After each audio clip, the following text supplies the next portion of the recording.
Evening बच्चों।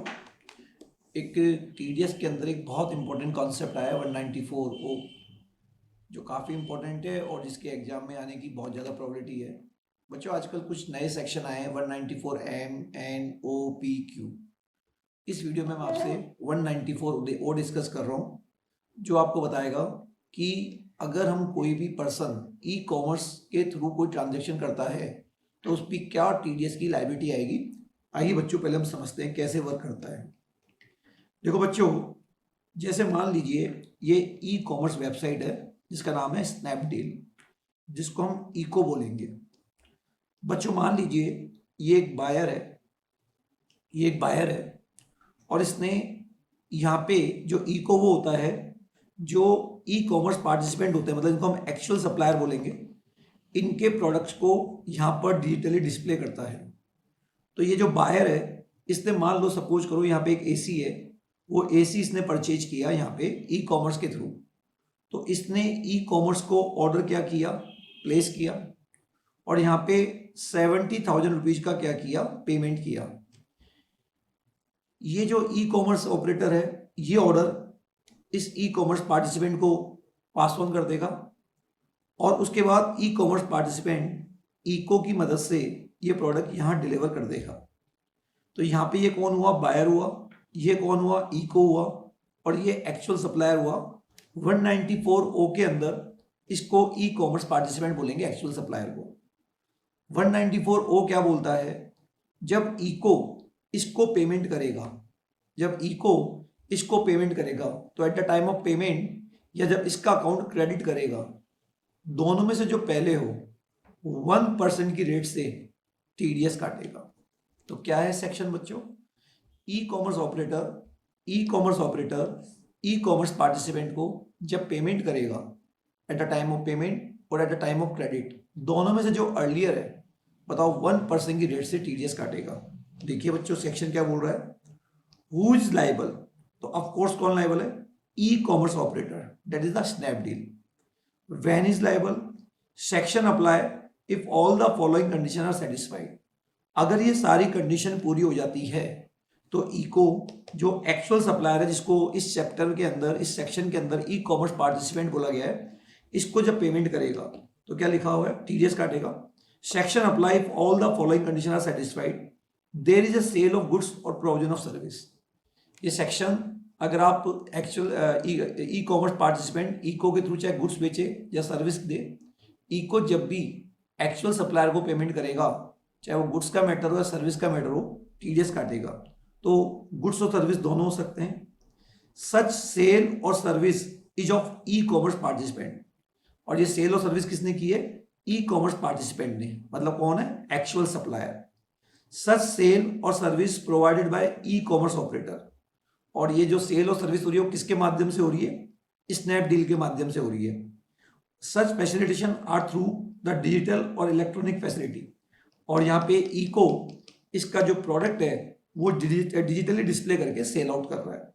तो कुल मिलाकर ये आदमी इको के थ्रू अपनी सेल कर रहा है और इको इसको पेमेंट कर रहा है। ओके बच्चों, deduction time, ECO at the time of credit amount to the account of e commerce participant और at the time of payment to e commerce participant, दोनों में से जो पहले होगा बताओ इको क्या काटेगा, टीडीएस काटेगा। और टीडीएस की रेट क्या होगी, 1% of gross amount of such sale और सर्विस। बच्चों यहाँ पे ग्रॉस अमाउंट का मतलब ये होता है कि जैसे मान लीजिए इसने ऑर्डर प्लेस किया 70,000 का। जब इको इसको 70,000 पास ऑन करेगा तो बच्चों इको मान लीजिए 30% कमीशन काट लेता है 21,000। तो बताओ इसको कितना पेमेंट करेगा, इसको सर करेगा 49,000 का। तो नाउ क्वेश्चन उठता है कि इको ने इसको तो 49,000 का ही पेमेंट किया, तो टीडीएस 49 पे कटेगा, 21 पे कटेगा या 70 पे कटेगा। आंसर है टीडीएस तो ग्रॉस अमाउंट पे ही कटेगा। बच्चों कभी कभी ये भी हो सकता है कि ये जो है वो इसको तो पेमेंट कर दे कितने का, 21,000 का, और इसको पेमेंट कर दे 49,000 का, मतलब बायर डायरेक्ट पेमेंट कर रहा है। तो भी बच्चों इस सेक्शन में इको की लायबिलिटी, तो भी इस सेक्शन में इस सेक्शन में इको की लायबिलिटी 70,000 पे आएगी, चाहे कुछ भी हो जाए। तो अगर कोई पर्सन इको के माध्यम से क्या कर रहा है, पेमेंट कर रहा है, मतलब कोई भी एक्चुअल पार्टिसिपेंट इको के माध्यम से माल बेच रहा है, तो इस सेक्शन में क्या काटा जाएगा, टीडीएस काटा जाएगा। हाँ, एक केस ऐसा है जहां पे टीडीएस काटने की लायबिलिटी नहीं आएगी, इको कोई टीडीएस नहीं काटेगा। एक केस ऐसा है, वो केस क्या है बच्चों, अगर ये जो ई कॉमर्स पार्टिसिपेंट है, जिसको मैं एक्चुअल सप्लायर बोल रहा हूं, अगर ये इंडिविजुअल और एचयूएफ है, ये कौन है बच्चों, इंडिविजुअल और एचयूएफ है, ठीक है, और इसने पूरे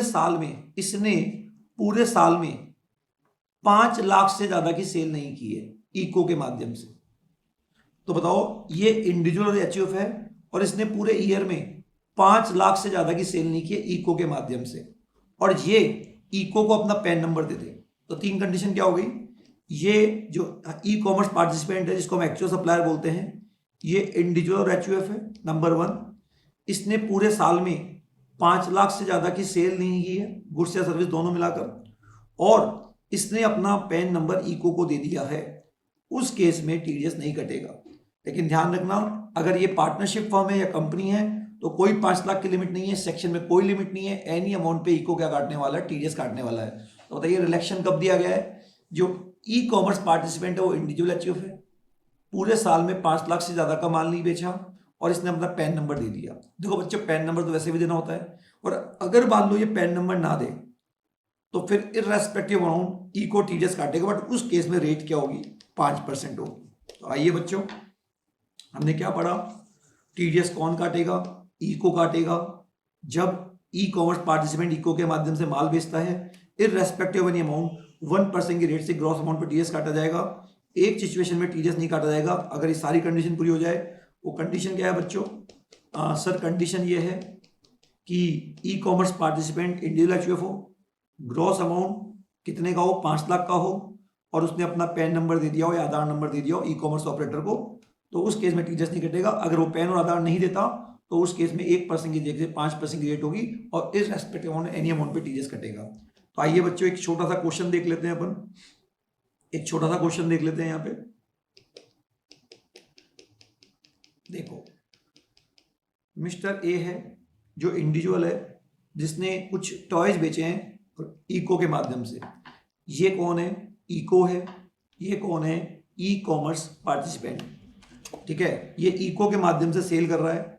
बताओ टोटल सेल इसने रिलायंस डिजिटल पे कितने की है, 5 लाख की है, मतलब 5 लाख से ज्यादा नहीं है, और रिलायंस डिडक्ट इसका 10% रेट से टीडीएस काट रहा है ना, 50,000 रुपए का उसने क्या काट लिया, टीडीएस काट लिया, और बैलेंस 4,50,000 रुपए किसको भेज दिया, एक को भेज दिया। अब बताओ इस क्वेश्चन के अंदर ये इंडिविजुअल है, इसने टोटल सेल 5 लाख से ज्यादा की नहीं की है, नंबर 1, और इसने अपना पैन नंबर रिलायंस को दे दिया। Section 194 rule shall not applicable since e commerce participant is individual, sale not exceed 5 lakh during the previous year, provided that, इसने अपना पैन नंबर दे दिया है। Further TDS is also not required to deduct on commission paid. ये point क्या कह रहा है, ये भी मैं आपको बता रहा हूँ, तो बताइए इस पे टीडीएस नहीं कटेगा। बच्चों, अगर मान लो मिस्टर ए की जगह अगर ये कोई फर्म होती जिसने इको के थ्रू माल बेचा है, उस केस में इररेस्पेक्टिव एनी अमाउंट इको क्या काटेगा, पूरे 5 लाख पे क्या काटेगा, टीडीएस काटेगा। ओके, तो बहुत सिंपल सा सेक्शन है बच्चों। कोई भी ई कॉमर्स पार्टिसिपेंट अगर इको के माध्यम से गुड्स या सर्विस देता है या दोनों देता है, इको इररेस्पेक्टिव एनी अमाउंट 1% की रेट से at a time of payment of credit TDS काटेगा। हाउएवर, अगर ई कॉमर्स पार्टिसिपेंट इंडिविजुअल है, एचयूएफ है, उसकी टोटल सेल 5 लाख से ज़्यादा नहीं है और उसने इको को अपना पैन नंबर दे दिया, तो टीडीएस नहीं कटेगा। अगर पैन नंबर नहीं दिया उस केस में इररेस्पेक्टिव एनी अमाउंट 5% की रेट से टीडीएस कटेगा।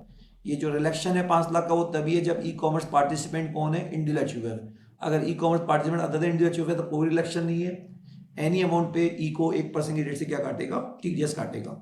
अब बच्चों इसके अंदर एक अदर पॉइंट भी आता है, वो इंपॉर्टेंट बात ये है कि जैसे मान लो कि ये जो पर्सन है, अब ये एक क्वेश्चन उठ के आता है कि जैसे इसने इको को 70,000 रुपए का क्या दिया, ऑर्डर किया। अब इको क्या करेगा, इससे कमीशन चार्ज करेगा, ठीक है। जब कमीशन चार्ज करेगा, मान लो 21,000 का कमीशन चार्ज किया और बैलेंस 49,000 इसको रेमिट कर दिया। आपको याद होगा 194H एक सेक्शन है, कोई भी इंडिविजुअल एचयूएफ, कोई भी person other than individual HUF या इंडिविजुअल एचयूएफ जिसकी प्रीसीडिंग फाइनेंशियल में टर्नओवर 1 करोड़ या 50 लाख से ज़्यादा है और वो किसी को 15,000 रुपये से ज़्यादा का कमीशन देता है, तो 194H में टीडीएस काटने के लिए लायबल होता है। तो नाउ क्वेश्चन ये उठता है कि ये जो कमीशन दिया है इसने इको को 21,000 रुपये का, तो क्या उस पर टीडीएस कटेगा? तो लॉ ये बोलता है जब 194O अप्लाई होगा, जब 194O अप्लाई होगा उस केस में किसी भी इनकम टैक्स के अदर प्रोविजंस में टीडीएस नहीं कटेगा। इसका मतलब क्योंकि सेक्शन में 194O अप्लाई हो रहा है तो उस केस में टीडीएस बिल्कुल भी नहीं कटेगा। तो जो क्वेश्चन मैंने अभी आपको कराया उस केस में टीडीएस नहीं कटेगा, नंबर 1। अच्छा, एक बात और ध्यान रखना कि मान लो है ना, ये इंडिविजुअल और एचयूएफ है, ये इंडिविजुअल एचयूएफ है नंबर 1, इसने टोटल सेल 5 लाख से ज़्यादा की नहीं की है और पैन नंबर दे दिया, ठीक है। तो बताओ इस ट्रांजेक्शन पे 194A में टीडीएस नहीं कटेगा, तो क्या अब जो 25,000 का कमीशन इसने स्नैपडील को दिया है क्या उस पर कटेगा? बच्चों ध्यान रखना, जब 194O अप्लाई होगा ना, जब 194O अप्लाई होगा तो अगर उस पर टीडीएस कटता है तब भी ये सेक्शन अप्लाई नहीं होगा, और इस सिचुएशन के कारण अगर टीडीएस नहीं कट रहा है तो भी 194O अप्लाई नहीं, मतलब 194H अप्लाई नहीं होगा। तो आइए आप जरा लॉ की लैंग्वेज पढ़िए, लॉ की लैंग्वेज क्या बोल रही है, देखिए। The following transaction shall not be liable to TDS any other provision of this chapter. Following transaction case में इस चैप्टर में किसी भी सेक्शन में टीडीएस नहीं कटेगा। A transaction in respect of which TDS है deducted by e commerce operator. अगर कोई ऐसा ट्रांजेक्शन है जिस पे 194O में ई कॉमर्स ऑपरेटर ने टीडीएस काट लाए तो कमीशन अमाउंट पे कोई किसी प्रकार का टीडीएस नहीं कटेगा। ए ट्रांजेक्शन जिस पे टीडीएस नहीं कटा, जो भी 5 लाख वाली बात थी, तब भी बताओ इस सेक्शन इनकम टैक्स के जो भी अदर प्रोविजंस है उसमें टीडीएस के प्रोविजन अप्लाई नहीं होंगे। कुल मिलाकर जब 194O लग रहा है ना, तो फिर चाहे उस पर टीडीएस कटाओ या 194O के कारण नहीं कटाओ, इनकम टैक्स के किसी भी अदर प्रोविजन में टीडीएस नहीं कटेगा, केवल ये 2 एक्सेप्शन को छोड़कर, ये 2 एक्सेप्शन को छोड़कर, ठीक है, बाकी किसी भी प्रोविजन में टीडीएस नहीं कटेगा। तो देखिए बच्चों, इस क्वेश्चन को हम एक बार वापस देखते हैं, इस क्वेश्चन को हम वापस देखते हैं, ठीक है। यहाँ पे बताओ इको ने टीडीएस क्यों नहीं काटा? सर इसलिए नहीं काटा क्योंकि टोटल पेमेंट 5 लाख से ज़्यादा नहीं था। तो बताइए क्या इस 50,000 रुपये टीडीएस कटेगा जो रिलायंस डिजिटल को मिस्टर ए ने कमीशन दिया है? बच्चों उस पर भी टीडीएस नहीं कटेगा। Further TDS is also not required to deduct on commission paid to mister A to Reliance under section 194H। ठीक है बच्चों, what will be your answer? अगर ई कॉमर्स पार्टनरशिप एक पार्टनरशिप फॉर्म है इंस्टेड ऑफ इंडिविजुअल, तो यहाँ पे eco 5 lakh पे क्या काटेगा? टीडीएस काटेगा। जब फॉर्म इको को कमीशन देगी तो टीडीएस नहीं काटेगा, क्योंकि मैंने क्या बोला, जब 194O के कारण टीडीएस कट रहा है या 190O3 के कारण टीडीएस नहीं कट रहा है, तो फिर इनकम टैक्स के किसी भी प्रोविजन में उस गुड्स और सर्विस पे टीडीएस नहीं कटेगा। हाउएवर अगर एडवर्टाइजिंग की सर्विस दी जा रही है, क्या दी जा रही है?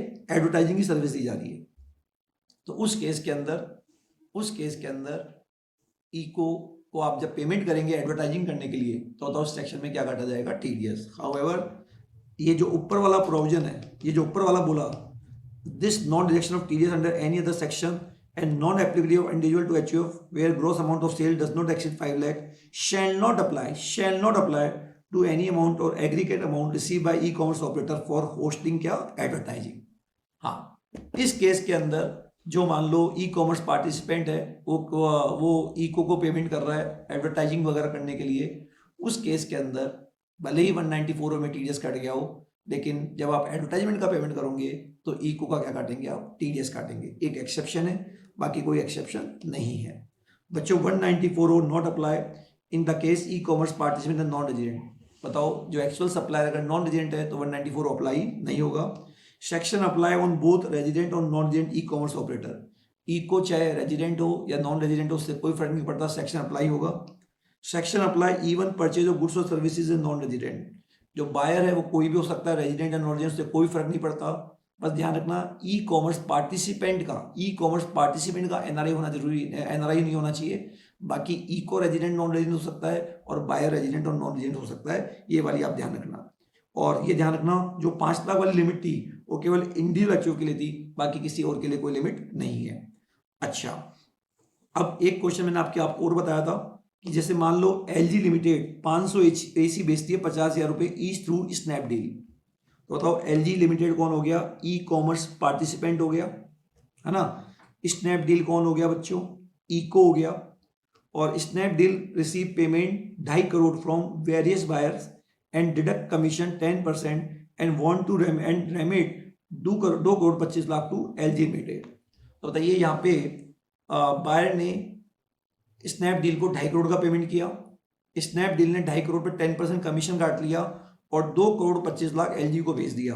क्वेश्चन नंबर 1, क्या स्नैपडील टीडीएस काटेगा? आंसर है यस, बिल्कुल काटेगा। नंबर 2, रेट क्या होगी? 1% होगी। नंबर 3, बताओ स्नैपडील कितने रुपए पे टीडीएस काटेगा? जो उसने एलजी को 2.25 करोड़ रुपए भेजे उस पर काटेगा या ग्रॉस अमाउंट पे काटेगा? आंसर है ग्रॉस अमाउंट पे काटेगा। तो बताइए ग्रॉस अमाउंट पे काटेगा।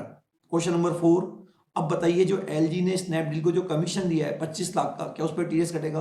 अरे जब 194 ओ लगता है, जब 194 ओ लगता है या 190O3 के कारण टीडीएस नहीं कट रहा है, तो एडवर्टाइजिंग को छोड़कर किसी भी सेक्शन के टीडीएस के प्रोविजन अप्लाई नहीं होंगे। तो यहाँ क्या होगा?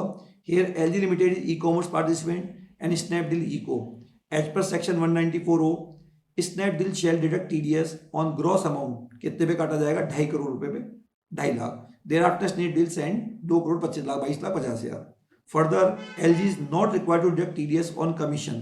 टीडीएस नहीं कटेगा क्योंकि 194O पूरे इनकम टैक्स को क्या करता है? ओवरराइड, टीडीएस चैप्टर को ओवरराइड करता है। और as per 194O3 a transaction which TDS deducted by ECO shall not be liable to deduct TDS any other section. I hope बच्चों आपको समझ में आ गया होगा। अभी बच्चों मई 22 के अंदर सीए के अंदर एक क्वेश्चन आया है इसका। वो क्वेश्चन क्या है? XY पार्टनरशिप फर्म है is selling its product are through e commerce platform by AB limited. तो एबी लिमिटेड कौन है बच्चों? इको है। और ये कौन है बच्चों? ई कॉमर्स पार्टिसिपेंट है। Okay sir.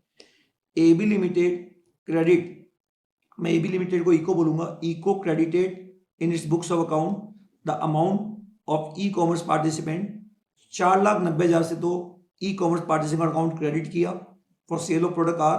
और फर्दर और एक सेल कैश में पेमेंट हुआ है जो कस्टमर ने डायरेक्ट XY को किया है। कस्टमर डायरेक्ट करे या एबी लिमिटेड के थ्रू से कोई फर्क नहीं पड़ता। बताओ XY लिमिटेड को इको के थ्रू से कितना पेमेंट हो रहा है डायरेक्टली इनडायरेक्टली? सर 4,90,000 का एक हो रहा है और 60,000 का एक हो रहा है। तो बताइए 4,90,000 और 60 कितना हो गया? 5,50,000। तो बताइए एबी लिमिटेड 5,50,000 पे 1% की रेट से बताओ टीडीएस काटने के लिए क्या है? लायबल है। तो 5% की रेट से 1% की रेट से क्या टीडीएस काटने के लायबल है? तो 5,50,000 का 1% कितना होता है? 5500 रुपये।